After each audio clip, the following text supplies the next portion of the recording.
Memory గురించి చూద్దాం ఈ వీడియోలో. కంప్యూటర్ సిస్టంలో సిపియు అనేది చాలా ఫాస్ట్గా ఉంటుంది ఆ మెయిన్ మెమరీ కంటే.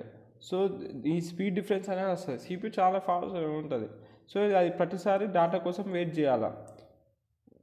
మెయిన్ మెమరీ స్లోగా ఉంటుంది. దీన్ని ఫెచ్ చేయడానికి డేటా మెల్లగా ఎక్కిస్తుంది సిపియు లోపల. దీనివల్ల స్పీడ్ డిఫరెన్స్ అనేది వస్తుంది.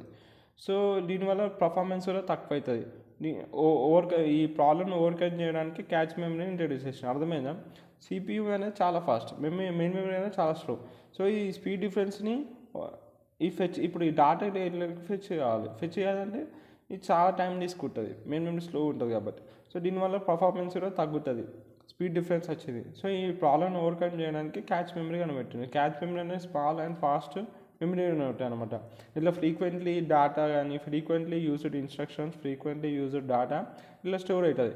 అప్పుడు మరి ప్రతిసారి ఇది మెయిన్ మెమరీకి పోవాల్సిన అవసరం లేదు. సో అది ఎక్కడ తీసుకుంటుంది? ఇక్కడ నుంచి తీసుకుంటుంది. ఒకవేళ దానికి కావాల్సిన డేటా క్యాచ్ మెమరీలో ఉన్నాకో దాన్ని ఏమంటారు? క్యాచ్ హిట్ అంటారు. ఒకవేళ దానికి కావాల్సిన డేటా క్యాచ్ మెమరీలో లేకపోతే దాన్ని క్యాచ్ మిస్ అంటారు. మిస్ అయినప్పుడు ఏం చేస్తుంది? ఈ క్యాచ్ మెమరీ కావాల్సిన డేటాని ముందే స్టోర్ చేసుకొని పెట్టుకుంటుంది. నెక్స్ట్ టైం మళ్ళీ క్యాచ్ మిస్ కాకుండా. ఇది ఇట్లుంటుంది అనమాట దీని వర్కింగ్. సో ఇదే దాని గురించి అంతా రాసిన. అది నేను చెప్పింది ఇది ఉంటుంది. ఇప్పుడు small and high speed memory అనమాట. ఇది సిపియుకి మెయిన్ మెమరీకి మిడిల్ ఉంటుంది ఇట్లా. సో ఇది ఏం చేస్తుంది? ఫ్రీక్వెంట్లీ యాక్సెస్ ఇన్స్ట్రక్షన్స్ని డేటాని స్టోర్ చేసుకుంటుంది. దానివల్ల సిపియు దాన్ని ఫాస్టర్గా యాక్సెస్ చేయొచ్చు. దీనివల్ల దానికి ఎప్పుడు అవసరం ఉంటే అప్పుడు దాన్ని డేటాని తీసుకోవచ్చు. ఒకవేళ డేటా అనేది క్యాచ్ మెమరీ ఉంటే దాన్ని క్యాచ్ హిట్ అంటారు. ఒకవేళ డేటా అనేది క్యాచ్ మెమరీ లేకపోతే క్యాచ్ మిస్ అంటారు. ఆ డేటా అనేది మళ్ళీ మెమరీ నుంచి అది ఫిచ్ చేసుకుంటుంది. అది క్యాచ్ మెమరీలో స్టోర్ చేసేసుకుంటారు మళ్ళీ ఫ్యూచర్ యూస్ కోసం. మన క్యాచ్ మెమరీ వల్ల వచ్చే పర్పస్ ఏంటంటే స్పీడ్ గ్యాప్. ఇప్పుడు సిపియు అనేది చాలా ఫాస్ట్ ఉంది, మన మెయిన్ మెమరీ అనేది చాలా స్లోగా ఉంది. దీనివల్ల స్పీడ్ డిఫరెన్స్ వచ్చింది. ఆ స్పీడ్ గ్యాప్ని ఓవర్కమ్ చేసేస్తుంది మన క్యాచ్ మెమరీ. సో దానివల్ల స్పీడ్ అనేది పెరుగుతుంది. మెయిన్ మెమరీ కంటే ఇది main memory speed, efficient speed of main memory కూడా పెరుగుతుంది. ఇంకా average access time, memory access time కూడా తగ్గిపోతుంది. బేసిక్ ఆపరేషన్ లైక్ ఎప్పుడైతే సిపియుకి ఏమైనా ఇష్యూస్ వచ్చినాకో ఎట్లా జరుగుతుందంటే ఫస్ట్ సిపియు ఒక మెమరీ అడ్రస్ని ఇష్యూ చేస్తుంది. ఆ క్యాచ్ కంట్రోలర్ ఒకటి అది చెక్ చేస్తుంది. అది కావాల్సిన అడ్రస్ మన క్యాచ్లో ఉందా లేదా, అడ్రస్ ట్యాగ్ ఉంటుంది, దాంట్లో చెక్ చేస్తుంది. ఒకవేళ దానికి కావాల్సిన అడ్రస్ ఉన్నాకో డేటా రీడ్ చేసి క్యాచ్ మెమరీ ఇటు పడుతుంది.